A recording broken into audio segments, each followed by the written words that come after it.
Have you been in an abusive relationship with a narcissist and now you're finding it kind of hard to go back to dating, where you're scared of making the same mistakes over and over, just repeating the cycle? I want that to stop. I want to help empower you in your dating life so that you can feel confident that you're not going to be repeating those mistakes. My goal is that you never make it to a third date with someone who has the potential to be a narcissist. That being said, I want to share an experience that I had. I thought that I was going in for a business meeting. This turned out to be a bad date gone wrong, but I noticed some key points during the date that caught my attention. Being aware of them helped me to escape the situation. So I'd already met with this person before, and on our first meeting, that's exactly what it was. There was a little bit of let's talk about ourselves to see if we can work together, but it was all very professional, even when it tapped into the personal. This second meeting that quickly turned into a bad date was anything but. The very first thing that got that icky feeling where I had like a bad taste in my mouth was when he came up. I had gotten to the restaurant first. I was sitting down. He came over to the table and goes, stand up, give me a hug. Like, very demanding, very controlling, and not playful. There are ways that you can say that where the other person knows that they have a right to refuse and that you're not trying to be controlling. This was not the case here. When you first start dating someone new, you should both be putting your best foot forward. You want to impress the other person. So if any of these behaviors show up early, that is a huge red flag that it's only going to go downhill from here. You should never see any of these behaviors from anybody who's actually a good, healthy candidate for being your partner.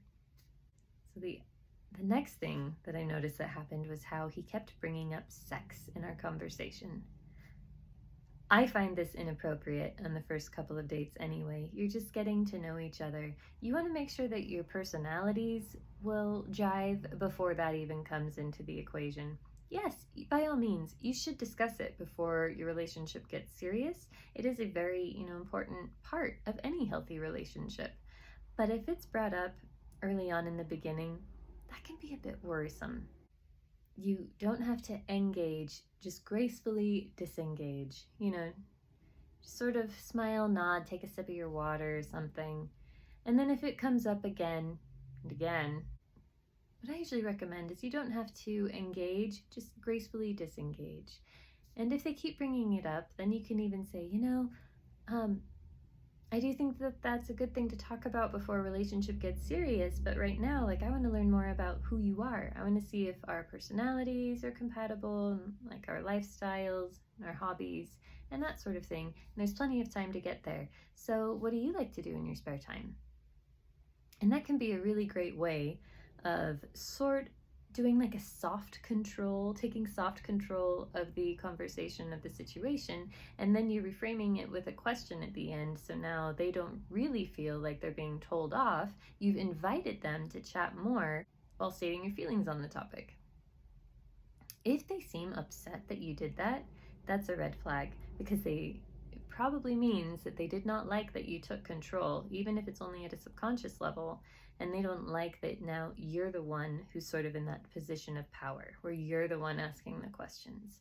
It's a back and forth in a healthy relationship. Any normal person should not have a problem with this happening. If they do, it's a red flag. It's only going to get worse.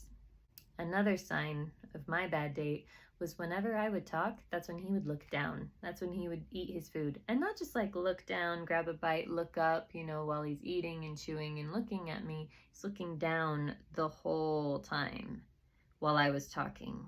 Even right now, this is probably looking weird in this video. And that's what it was like the whole time on this date. It should never be like that. You should never lose somebody's eye contact for so long, for something so unnecessary.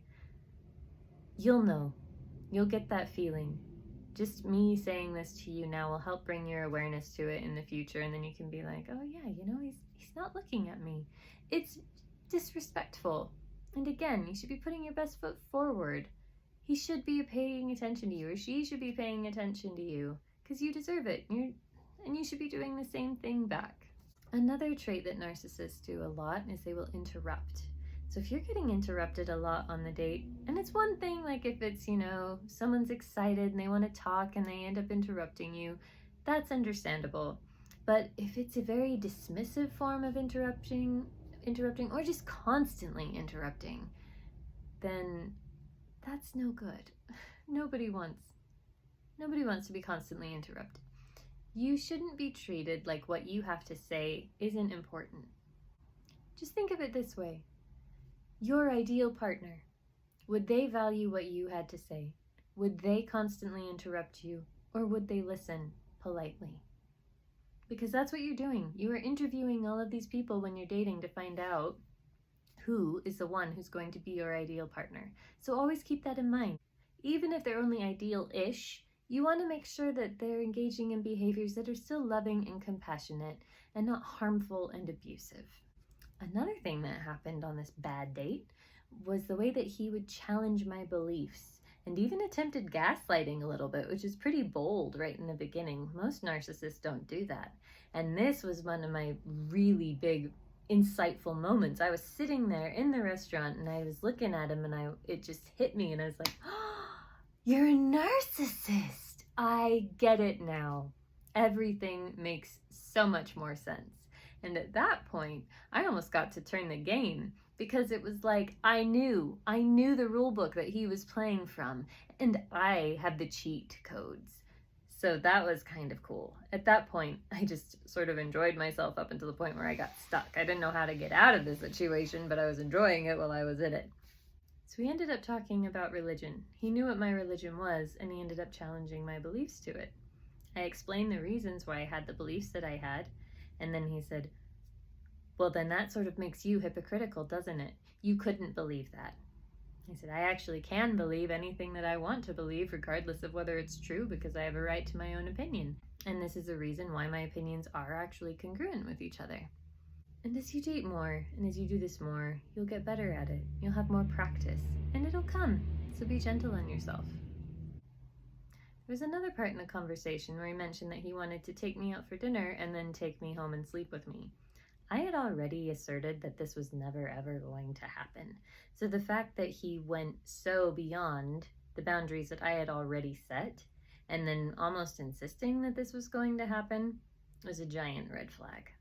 He showed that there was absolutely no consideration for how I felt or even what I wanted, and was just serving his own agenda, his own needs and wants. The very last thing that happened at the restaurant was when I had finished eating and I was sitting there and he goes, well, get up, we're going shopping. Oh, are we? I believe I even said that.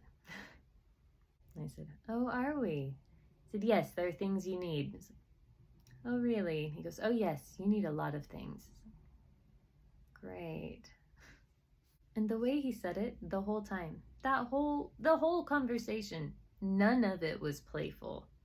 Some narcissists are a lot better at this than others. This guy, not so great. His manipulative powers, actually pretty crap. And for the most part, I believe it's because he had money. He's used to getting his way. He's used to not having to work so hard because some women are just taken in by the fact that he's rich. They like being taken out for nice, expensive dinners. They like going shopping and having them buy things. The other thing that helped, this man was not attractive at all to me.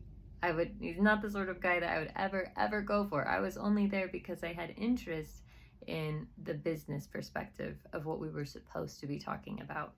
The interesting thing was later when I was digesting all of this and I was wondering, would I have been making excuses or justifying the behavior if I had been attracted to him? And that was really what got me.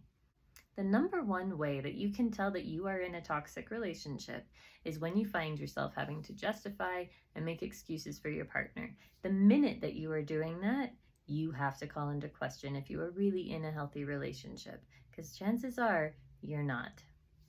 There are times where even in a healthy relationship, you may justify or make excuses, but even then it's things that make sense. Oh, my partner couldn't come because he had to work.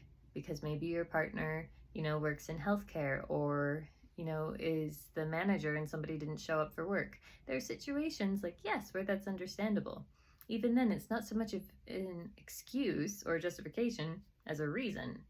There's nothing behind it, and it doesn't make you have that feeling, that heavy feeling of dread or ickiness, that you're covering for someone when you really shouldn't be.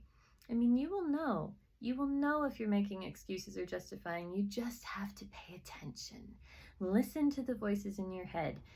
Feel out those feelings that you've got going on, and they will steer you in the right direction every time. I promise.